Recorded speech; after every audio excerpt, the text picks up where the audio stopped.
Terrifier 2 is the Terminator 2 of slasher movies. I said it.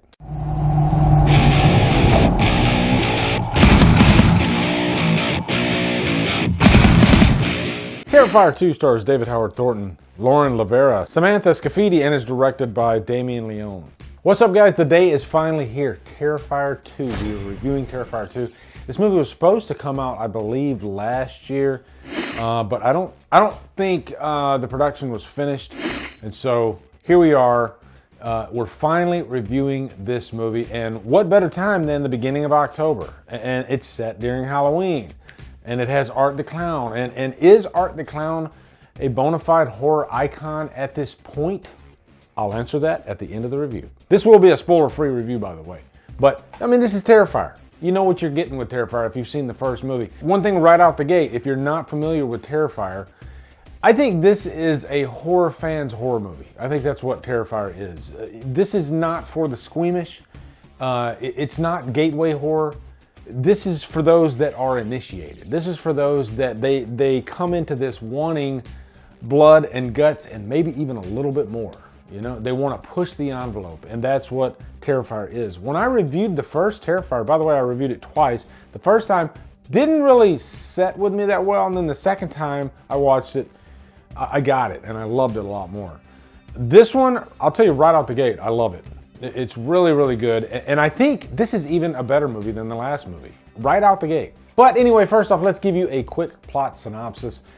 Really, this centers around our main characters, Sienna and her brother, Jonathan. And Jonathan's kind of obsessed with Art the Clown. He's always talking about, did he actually die? You know, nobody found his body. And so he has his own suspicions about Art. Whereas Sienna's not really buying it. But there is sort of a supernatural element to this movie. That kind of goes into spoiler territory, and that's all I'm going to say.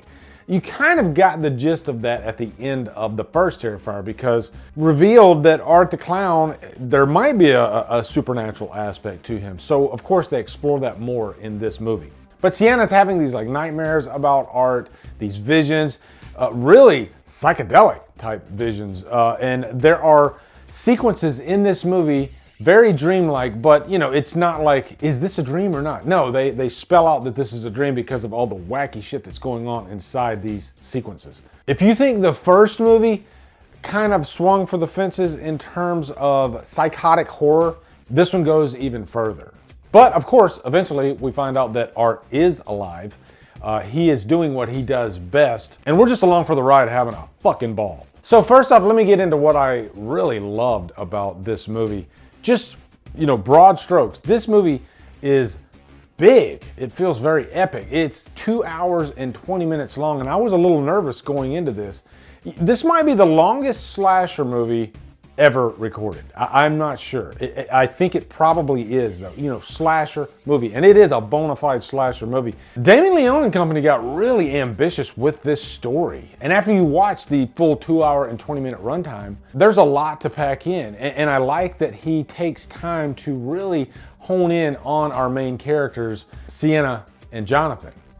This is a brother-sister duo, and I've talked about this in the past with other horror movies. I love it when they do this. They put together, you know, I call it like the Rachel and Jamie factor. You know, a child with a young adult or a teenager, and they have to fight together, and one of them is protecting the other.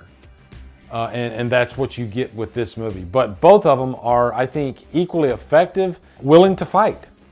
I loved both these characters so much, Sienna and Jonathan. I have a special section in here just for Sienna, which we'll get to. I can't stress enough how big this movie feels, but more importantly, I think how perfectly paced it is, because it saves a lot of the meat and potatoes in terms of, like, you know, the horror stuff, the killing, all that stuff, for the later part of the movie. But you still get some of that stuff sprinkled throughout during the first portion of the movie. So you're never bored. And that is the God's to honest truth. I was never once bored watching this. And I thought for sure, you know, my knee-jerk reaction was, ooh, 2 hours and 20 minutes, that's gonna be tough to get through. Not at all. It flew right by, actually. Okay, David Howard Thornton, you freaking genius. Art the Clown is I'll go ahead and say it now. He is a bona fide freaking horror icon. He's established his own footing in the genre. He has his own quirky mannerisms that sets him apart from every other horror character, even clowns. You know, there's only one clown that acts like Art the Clown. He is silent. And I remember in my very first review, that was kind of a con for me, but once I really stepped back and looked at Art as a fully fleshed out character, that is who he is. The silence kind of adds to it because it's more physical comedy. He always has these like fun mannerisms. And I think because of the graphic nature, and I really don't even have to put a section in here about how graphic the violence is in this movie if you know what Terrifier is. It's graphic as hell. But Art is the counterbalance to that. It doesn't matter what he does, how far he goes, because of his reactions, he makes it accessible. And that's a hard thing to pull off. You know, I was witnessing graphic violence like I'd never seen before. It's just insanity. And it goes so far that it's almost comedic just because of Art's reactions. He gives you that permission to enjoy the kills. And I will say, in my first review for the first movie, I did refer to it as kind of torture porn. And a lot of people checked me on that and said, this is not torture porn.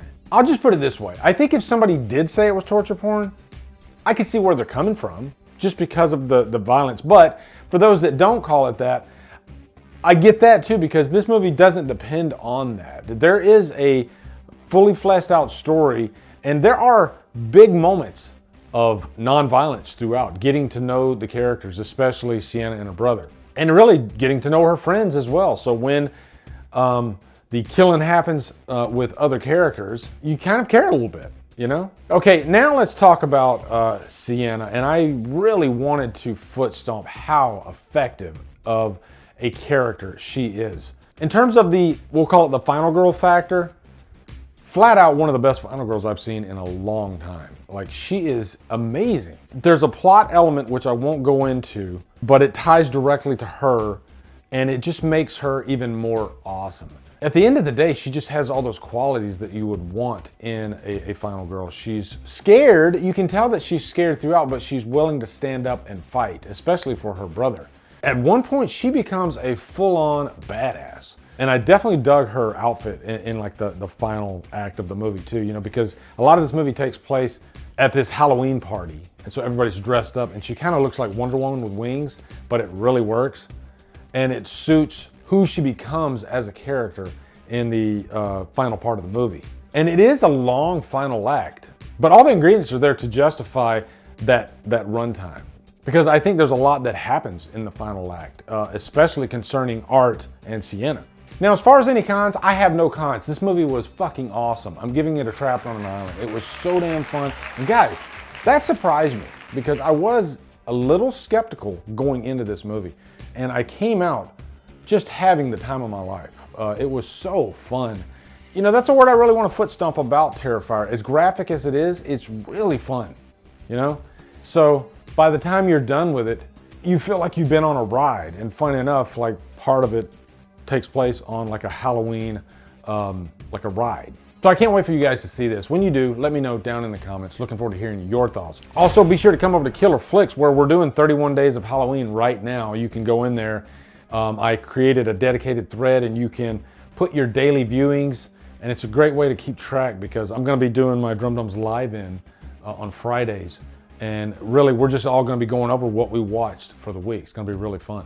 Also, support me on Patreon and Buy Me a Coffee. Does Buy Me a Coffee even exist anymore? I'm not sure, I'll have to check. Anyway, guys, thank you so much for watching. Have a good day, and Drumdum out.